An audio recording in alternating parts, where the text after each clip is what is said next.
할렐루야, 여러분 안녕하세요. 일산 베델교회 중등부를 섬기고 있는 나정주 목사입니다. 지난 한 주간 여러분들은 하나님의 주권을 바라보면서 살아가셨나요? 우리 지난주에 말씀을 배웠던 것처럼 하나님께 우리의 주권을 내어드리는 삶은 여러분 우리들의 신앙에 있어서도 너무나도 중요하고 이것은 하나님의 자녀로서 반드시 필요하다라고 여러분께 말씀을 드렸죠. 이것은 우리가 우리의 삶의 주인이 아니라 하나님이 우리 삶의 주인이십니다 라고 하는 그 고백이 담겨있는 삶일 거예요. 그렇기 때문에 여러분 평소에도 우리의 모든 순간순간 하나님께 우리의 삶을 내어드리고 주권을 인정하면서 살아갈 수 있는 우리 친구들 다 되었으면 좋겠습니다. 그러면 오늘 이 한날도 하나님 앞에서의 영과 진리로 우리가 예배하기를 원합니다. 우리 먼저 사도신경 고백하심으로 우리 오늘 예배 시작하도록 하겠습니다.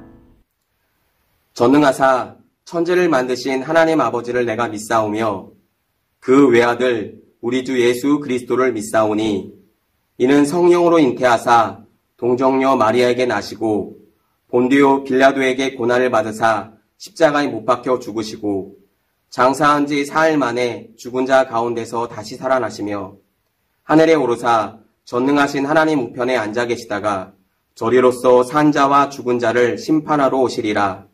성령을 믿사오며 거룩한 공회와 성도가 서로 교통하는 것과 죄를 사하여 주시는 것과 몸이 다시 사는 것과 영원히 사는 것을 믿사옵나이다. 아멘.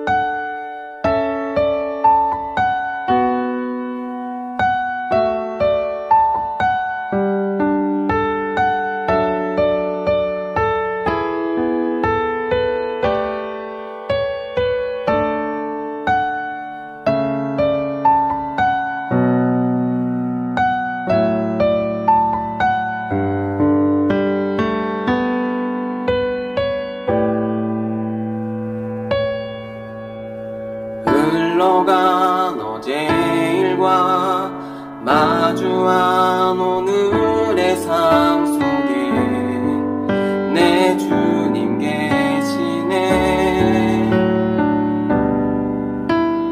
위태로운 내 삶을 신실한 주의 사랑으로 완성해 가시네.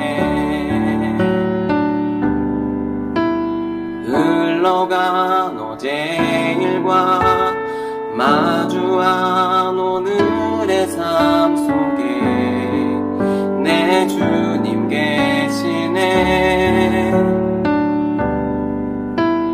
위태로운 내 삶을 신실한 주의 사랑으로 완성해 가시네. 창조의 사랑이 나를 빚으시고 따스한 숨결 날 온전케 하네. 태초부터 영원토록 그 사랑 내 영혼 붙드시네. 내 모든 삶 속에 참길이 되시고 이 길 끝에서 날 안아주시네. 내 평생에 모든 순간 그 사랑 내 삶을 인도하시네. 내 삶의 주인이라 깊어진 하루의 끝에서 나 고백하리라.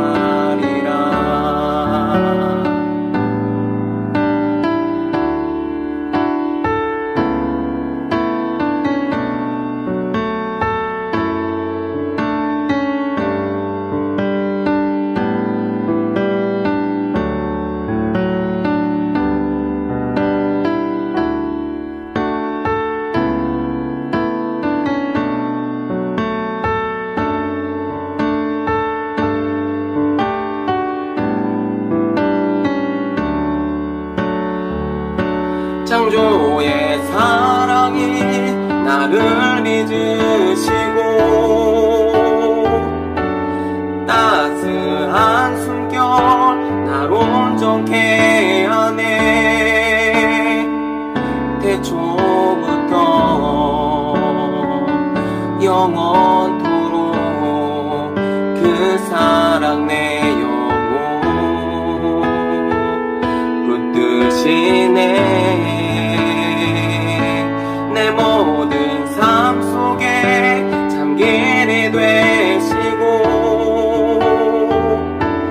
이 길 끝에서 날 안아주시네. 내 평생의 모든 순간 그 사랑 내 삶을 인도하시네. 내 삶의 주인이라 깊어진 하루의 끝에서 나 고백하리라.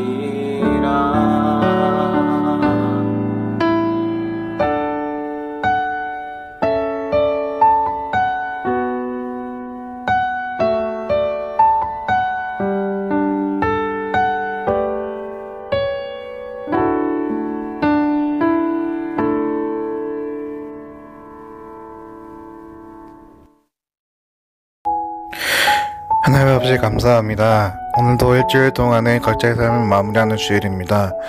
이렇게 코로나 시기에 모바일로 또는 온라인으로 예배를 드릴 수 있게 해주시면 감사합니다.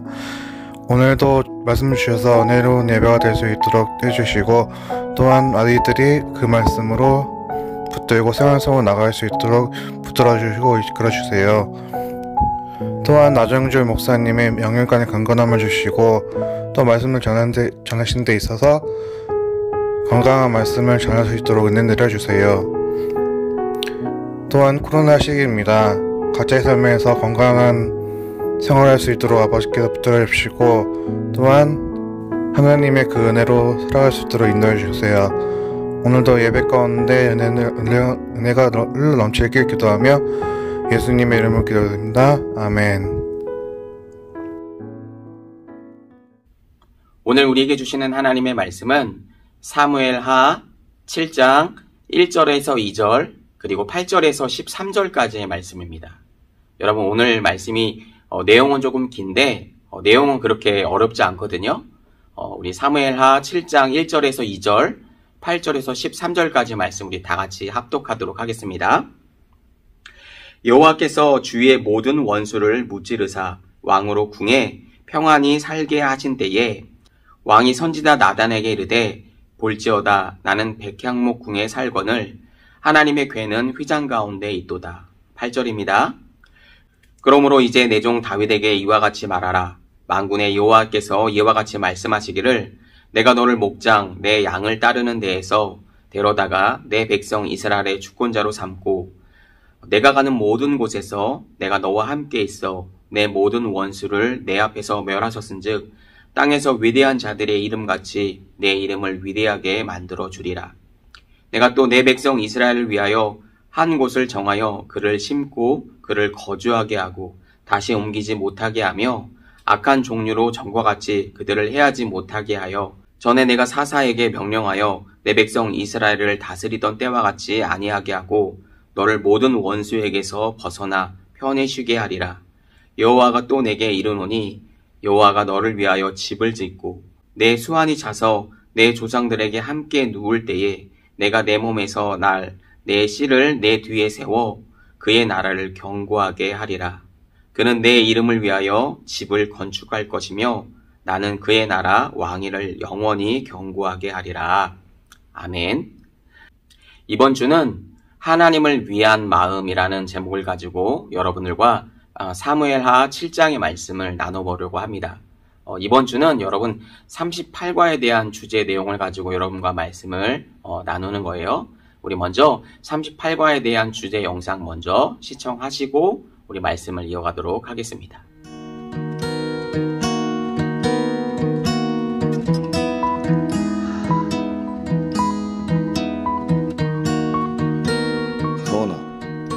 일인지 말을 해야지. 계속 연락 안 하려고. 너 맨날 연락 씹고 뭐해? 너 필요할 때만 연락하고. 좀 너무한 거 아니야? 그렇게 이용할 거면 그냥 혼자 다녀.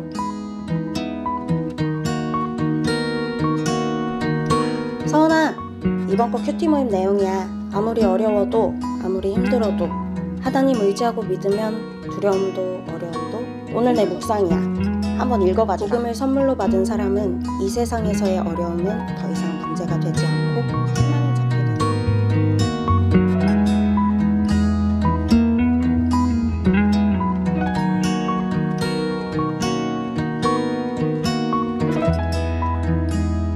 오! 말씀 보내려고 했는데 읽었다.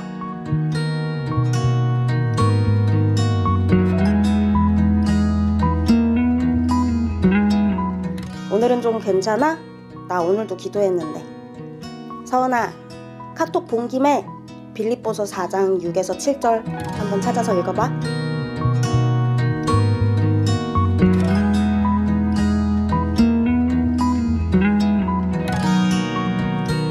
여보세요?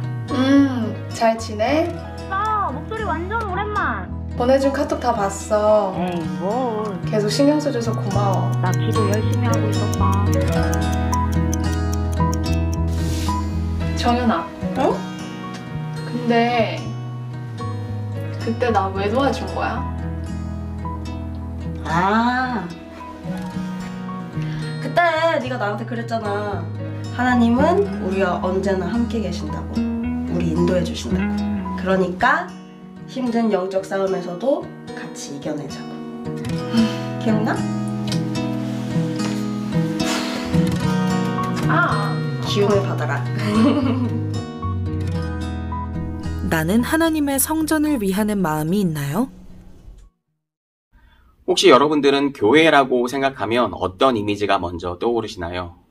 옛날에 중세시대 때의 어떤 교회 건물들을 보게 되면 십자가의 형태의 모양으로 이렇게 교회가 지어졌던 것들을 우리가 볼 수가 있는데, 여러분 십자가를 생각을 해보면 이게 교차가 되는 부분이 있잖아요. 그죠?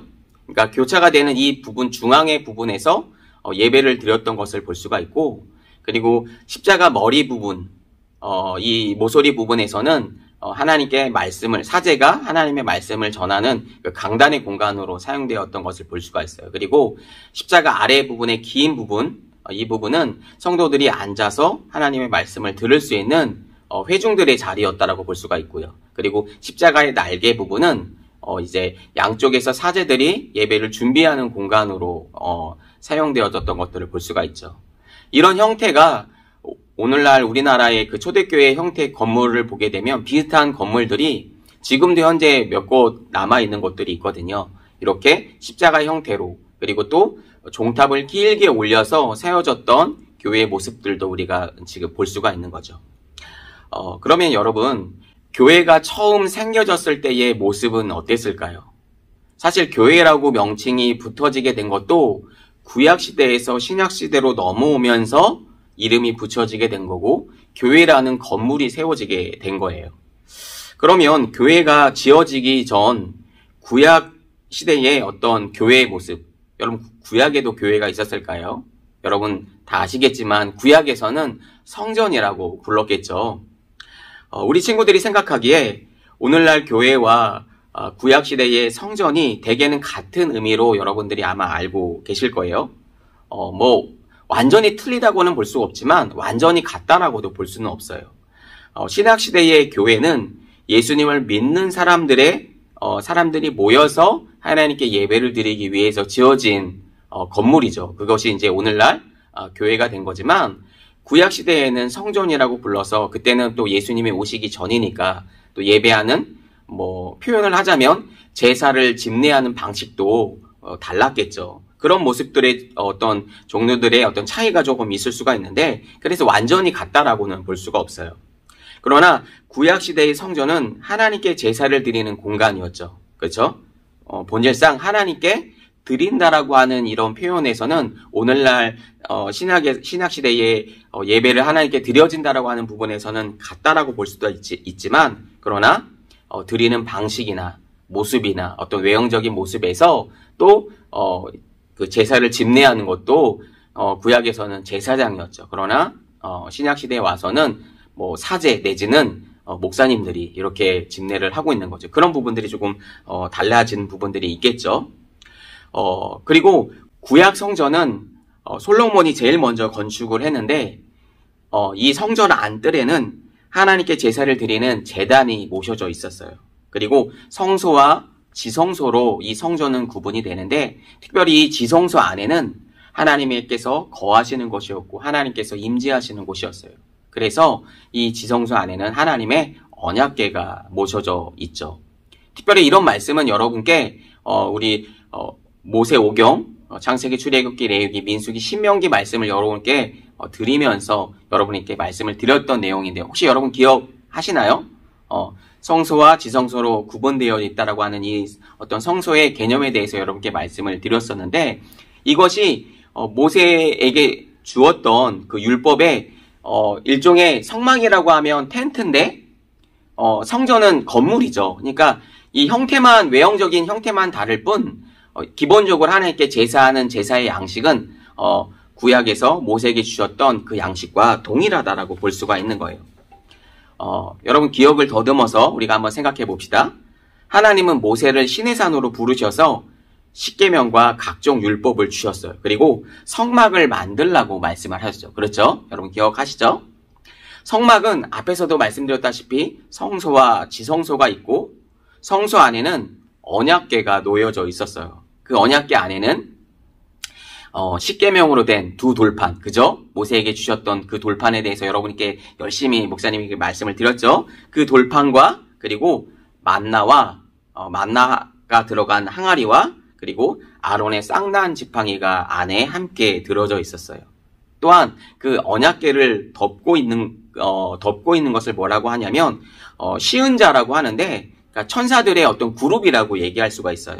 그곳은 하나님께서 임재하시는 어떤 상징이라고 볼 수가 있는 거죠. 이스라엘 백성은 이런 광야 생활을 하면서 이 텐트, 그러니까 하나님께서 말씀하신 이 성막을 쳤다가 해체했다가 다시 짊어지고 다시 이렇게 광야 생활을 해야 되는 그 생활을 여러분 40년 동안 한 거죠. 하나님께서 말씀하신 그 텐트를 중심으로 여러분 계속해서 하나님께서 말씀하신 곳으로 이동해 가면서 쳤다가 해체했다가 쳤다가 해체했다가 하는 일들을 여러분 40년 동안 했다라고 하는 거죠. 그렇게 여러분 이스라엘 백성들이 광야 생활을 하다가 가나안 시대에 오면서 하나님께서 말씀하신 가나안 땅으로 진격해 들어가죠. 그래서 첫 번째로 세워진 그 하나님께서 그 성막이 세워진 곳이 여러분 실로라는 곳이었어요. 여러분 실로라는 것을 여러분 기억하실지 모르겠는데 아마 이렇게 얘기하는 게 여러분에게 좀 이해가 더 편할 거예요.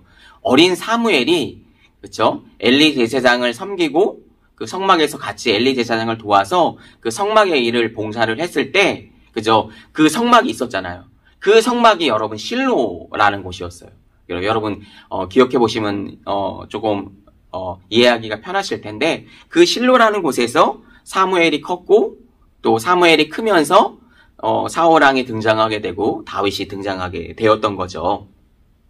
그때에도 여러분 실로라는 성소 안에는 똑같이 당연히 지성소와 성소가 있었고 그 지성소 안에는 언약궤라는 것이 하나님의 임재의 상징이신 언약궤가 있었다라고 하는 거죠. 그런데 엘리 제사장 때에 그의 아들 홈니와 비느하스가 여러분 전쟁터에 이 언약궤를 몰고 가지고 나아가서 하나님께서 자기 민족을 도와주실 것이라고 하고 그냥 어떤 믿음에서 가져간 게 아니라 언약궤를 앞세워서 가면 무조건 전쟁에 이기니까 그죠? 그런데 여러분 결과가 어떻게 됐어요? 전쟁에 이기기는커녕 블레셋에게 그 언약궤를 빼앗겨 버리게 되죠. 그래서 그 언약궤가 여러분 블레셋 땅으로 넘어가게 되죠. 그런데 여러분도 아실 거예요. 블레셋 땅에 넘어간 그 언약궤를 블레셋 사람들은 다곤 신전에다 함께 두잖아요. 그런데 아침에 일어나 보니까 다곤의 손목이 끊어져 있고 목이 끊어져 있어서 블레셋 사람들이 두려워서 다시 언약궤를 이스라엘 땅으로 여러분 반송하게 되죠. 그렇게 여러분 언약궤가 아비나답의 집으로 이송이 되고 또 아비나답 집에서 오베데돔 집으로 여러분 이송이 되었다라고 여러분 지지난 시간에 여러분께 다 말씀을 드렸던 거예요. 그러나 다윗 시대로 넘어오면서 다윗은 누구보다도 하나님을 사랑하는 사람이라고 여러분께 말씀을 드렸죠. 그런데 다윗은 생각하기에 하나님의 궤가 거의 산에 방치될 정도로 있는 것에 대해서 굉장히 마음이 아파했어요. 그래서 그 방치된 그 하나님의 궤를 자신이 있는 다윗 성전으로 이것을 옮겨오려고 하는 마음을 품게 되죠. 그런 말씀들이 여러분 사무엘하 6장 12절에서 15절의 말씀에 나와 있는데 우리 다 같이 한번 합독해 보도록 하겠습니다. 사무엘하 6장 12절에서 15절입니다. 어떤 사람이 다윗 왕에게 아뢰어 이르되 여호와께서 하나님의 궤로 말미암아 오베데돔 집과 그의 모든 소유에 복을 주셨다 한지라. 다윗이 가서 하나님의 궤를 기쁨으로 메고 오베데돔 집에서 다윗성으로 올라갈새 여호와의 궤를 맨 사람들이 6걸음을 가매 다윗이 소와 살찐 송아지를 제사를 드리고 다윗이 여호와 앞에서 힘써 다하여 춤을 추는데 그때에 다윗이 배 에봇을 입었더라. 다윗과 온 이스라엘 족속이 즐거이 환호하며 나팔을 불고 여호와의 궤를 메어오니라 라고 되어 있죠. 자, 그럼에도 불구하고 다윗은 마음이 편치 않았어요. 오늘 성경을 보니까 다윗은 자신은 의리의리한 궁전에서 살고 있는데 하나님이 임재해 계신 언약궤는 너무나도 자신이 살고 있는 곳과 너무나도 비교가 되었기 때문에 마음이 편치가 않고 마음이 불편하다고 하는 거예요. 그 말씀들이 여러분 오늘 이제 본문에서 이어지고 있는데 우리 다 같이 사무엘하 7장 2절 말씀을 함께 읽어보도록 할까요? 사무엘하 7장 2절 말씀입니다. 왕이 선지자 나단에게 이르되 볼지어다 나는 백향목궁에 살거늘 하나님의 궤는 휘장 가운데 있도다. 이렇게 얘기하고 있습니다. 여러분 다윗이 살고 있는 궁은 백향목궁이었어요. 그죠? 의리의리한 정말로 멋있는 궁이었어요. 그런데 하나님의 궤는 여전히 천막 속에 그러니까 하나님께서 말씀하신 것이 성막이었기 때문에 텐트였기 때문에 그냥 휘장 가운데 있는 거죠. 그 천막 가운데 있는 모습을 보고 다윗은 안타까워한 거예요. 다윗과 함께 있던 선지자 나단은 다윗의 이런 마음을 잘 알고 있었어요. 그래서 다윗에게 이렇게 얘기합니다. 우리 사무엘하 7장 3절을 보니까 이렇게 얘기합니다. 여호와께서 왕과 함께 계시니 마음에 있는 모든 것을 행하소서라고 얘기하는 거예요. 여러분 이 말의 표현이 여러분 어떻게 들릴지 모르겠지만 이 말의 표현은 나단 선지자가 다윗 왕에게 굉장히 칭찬하는 말로 볼 수가 있어요. 사실 다윗은 하나님께서 임재하는 그 성전을 하나님께 지어드리고 싶었던 거예요. 그러니까 자신은 다윗 궁이라고 하는 엄청난 궁에서 살고 있는데 하나님의 궤는 굉장히 초라해 보이는 그 천막 그 텐트 안에 있는 것을 굉장히 마음 아파했던 거죠. 그래서 특별히 하나님께 성전을 지어드리고 싶었던 거예요. 최초의 성전을. 여러분 다윗의 이런 마음들이 여러분 어땠을까요? 여러분 보시기에는 어때요? 정말 귀하게 보이시죠? 그래서 선지자 나단은 이런 다윗에게 이 엄청난 칭찬의 말을 해주고 있는 거예요. 그러나 하나님의 생각은 조금 달랐어요. 사실 하나님께서 거하실 집이 없어서 사람의 도움을 받아야 될 정도로 능력이 부족하거나 능력이 없으신 분이 아니셨어요. 그래서 여러분 오늘 본문 말씀을 보게 되면 사무엘하 말씀에 대해서 보게 되면 다윗이 하나님께 성전을 지어드리려고 하려고 하는 이 부분에 대해서 구체적으로 부정적인 언급을 구체적으로 하고 있는 표현은 오늘 이 사무엘하 말씀에 대해서 나오진 않아요. 그러나 같은 말씀이 역대상 17장에서 나오고 있는데 그곳에서는 정확하게 성전을 짓지 말 것을 하나님께서 말씀하시는 장면이 나와 있어요. 이런 부분에 대한 차이는 사무엘하 말씀과 역대상에 대한 말씀의 어떤 기록 목적의 차이인데 사실 이것은 크게 다르진 않아요. 그러나 어찌됐든 하나님께서는 다윗에게 성전을 짓지 말 것을 말씀하세요. 여러분 왜 그러면 하나님께서는 다윗에게 성전을 짓지 말라고 말씀하셨을까요? 그 이유는 다윗의 손에 여러분 피가 너무 많이 묻어 있기 때문이었다라고 하는 거예요. 여러분 다윗은 왕이 되기 전까지 사울을 피해서 여러분 야전에서 생활을 했어요. 그러면서 수많은 전쟁과 수많은 어떤 이방 나라의 싸움에서 다윗 손에는 피가 묻어 있었어요. 많은 사람들의 어떤 죽음이 들어가 있었다라고 하는 거죠. 그런데 하나님은 그것이 그러니까 하나님의 성전이 세워지는 어떤 뜻과 맞지 않았기 때문에 다윗에게 하나님께서 너는 성전을 짓지 않았으면 좋겠어 라고 말씀하시는 장면이 역대상 17장에는 나와 있다라고 하는 거죠.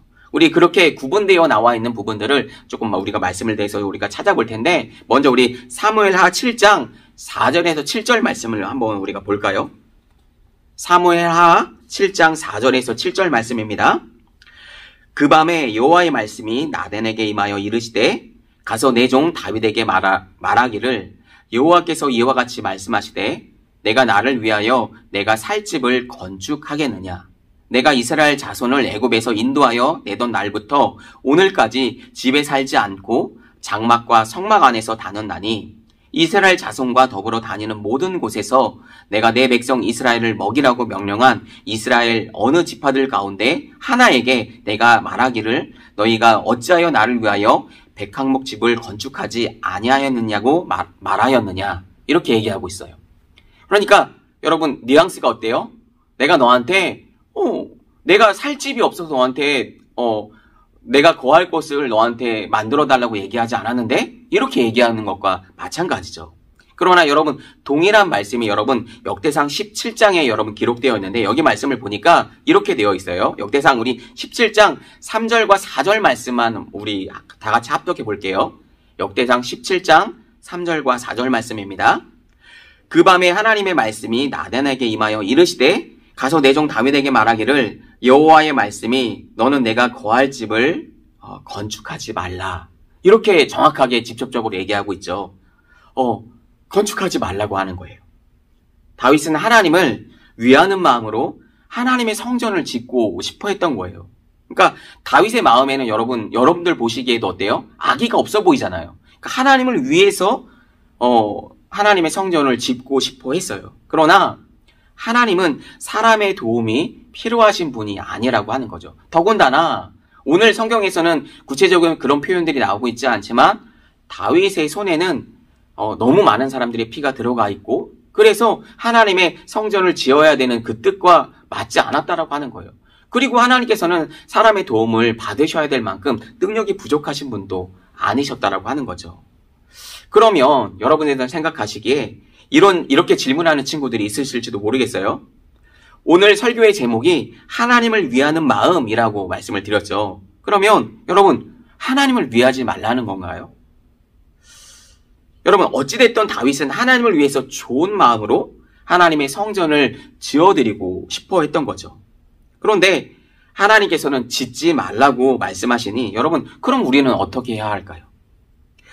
그러면 우리는 하나님을 위해서 살지 말아야 하는 게 맞을까요? 다윗은 좋은 마음으로 선한 마음으로 하나님께 성전을 지어드리고 싶어 했는데 왜 이렇게 하나님께서 말씀하셨을까요? 여러분 그것은 오히려 반대라고 생각하시면 돼요. 더욱더 하나님을 위해서 하나님을 생각하고 하나님을 위하는 마음으로 하나님을 위해서 살아가야 되는 게 맞죠. 왜? 이건 너무나도 당연하고 너무나도 지극히 합당한 생각이에요. 그러나 여기서 우리가 한 가지를 잊으면 안 되겠죠. 여러분 그것이 뭐냐면 그것은 목사님도 우리 친구들도 사람이잖아요. 그죠? 그러니까 사람이기 때문에 누구나 실수할 수 있다라고 하는 거죠. 그러니까 다시 말하면 하나님께서 다윗에게 명령하지 않았지만 다윗은 좋은 마음으로 하고 싶었던 거예요. 그러나 그 마음이 하나님의 마음에 합당하지 않았다라고 하는 거죠. 그래서 역대상 17장에 보니까 다윗아, 얘야, 그건 그렇게 하지 않았으면 좋겠어 라고 얘기를 하는 거죠. 그런데 다윗이 그래도 하나님을 위하는 마음으로 아니요, 저는 그래도 성전을 지어드리고 싶어요. 저는 할 거예요. 라고 하면서 고집을 피웠다면 여러분 어떻게 했을까요? 그것은 하나님을 위하는 마음일까요? 아니겠죠. 그런데 다윗이 하나님의 그 뜻을 받아들이고 그렇구나. 그럼 하면 안 되겠구나 라고 생각을 하는 거죠. 그래서 여러분 우리도 그렇게 생각을 할 때가 있죠. 하나님께서 우리에게 누구누구야, 얘야, 그건 사실 아닌 것 같은데 그건 아니야 라고 얘기했을 때 그런 하나님의 음성과 하나님의 뜻이 들린다라고 한다면 여러분 우리는 어떻게 해야 할까요? 당연히 하나님의 뜻에 맞게 살아야 하는 거겠죠. 오히려 그것이 하나님을 더 위하는 마음이라고 하는 거예요. 여러분, 목사님은 여러분들에게 이런 마음을 얘기해주고 싶어요. 하나님께서 우리에게 아니라고 얘기하셨을 때 여러분 브레이크가 걸릴 수 있어야 된다라고 하는 거예요. 그러니까 하나님의 아니라고 하는데 맞아요. 저는 하나님을 위해서 더 좋은 마음으로 하나님을 위해서 일할 거예요. 라고 하는 것은 아무리 그것이 내가 보기에 좋은 생각이고 좋은 뜻같이 보여도 하나님이 아니라고 하면 멈출 수 있어야 된다라고 하는 거예요. 그것이 진짜 하나님을 위하는 마음이라고 하는 거예요. 여러분, 오늘 성경에서는 구체적으로 나오고 있지 않지만 여러분, 다윗이 하나님께서 하지 말라고 얘기했을 때 여러분, 다윗이 그 걸음을 멈춰요. 그러면 다윗은 어떻게 할까요? 그냥 성전 준비하는 건 땡, 나 몰라라 이렇게 하지 않고 하나님께서 성전을 짓지 말라고 하셨기 때문에 나중에 보게 되면 그의 아들 솔로몬에게 성전을 짓는 것을 하나님께서 말씀하세요. 그런데 다윗이 좋은 마음으로 여러분 성전에 들어갈 모든 준비들을 손수 다 준비하는 것을 볼 수 있어요. 여러분 생각해 보세요. 성전을 지어드릴 때 성전을 누구 이름으로 지어요? 우리는 성전을 처음으로 지은 사람 우리는 솔로몬으로 알고 있죠. 그래서 솔로몬의 그 궁이 얼마나 화려했던지 많은 사람들이 그 솔로몬 궁을 보려고 많은 사람들이 많은 나라에서 왔다라고 성경에 우리가 볼 수가 있죠. 그런데 다윗의 이름은 성경을 준비한 거 별로 드러나지 않아요.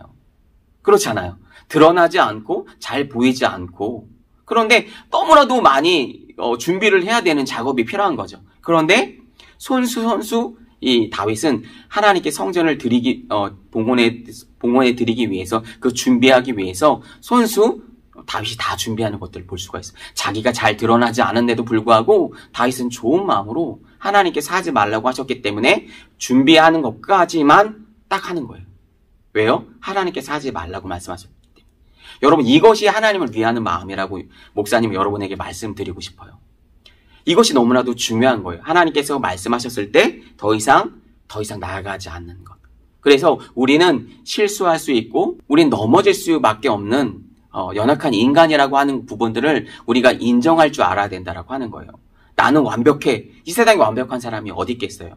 우리가 부족하고 우리가 실수가 많은 사람들이죠. 그러나 여러분 계속해서 실수를 반복하는 건 더 안 되겠죠? 그것을 악용하는 건 더더욱 안 되겠지만 어찌됐든 우리들은 사람이고 인간이기 때문에 우리에게는 한계가 있어요. 제한이 있어요. 그렇기 때문에 하나님의 말씀대로 하나님의 그 뜻대로 나아갈 그 필요성이 있다라고 하는 거죠. 여러분 이 사실을 여러분 꼭 기억하고 그래야지만 우리가 늘 하나님 앞에서 겸손할 수가 있어요. 하나님을 의지할 수가 있고 하나님을 따라갈 수가 있는 거죠. 마치 하나님께서 다윗에게 그렇게 얘기를 하고 있는 거죠. 그래서 여러분 오늘 성경에서 보게 되면 약간은 그런 부정적인 표현들이 나오고 있지만 기꺼이 다윗은 그 마음에 하나님 제가 그렇게 할게요 라고 인정을 하면서 성전을 준비하고 나아갔던 다윗의 모습을 볼 수가 있는 거죠. 이 모습이 여러분 하나님 앞에 여러분 다윗의 모습이 어떻게 보였을까요? 너무나도 이쁘게 보였겠죠. 너무나도 멋있게 보였겠죠. 내가 내 마음에 합한 다윗.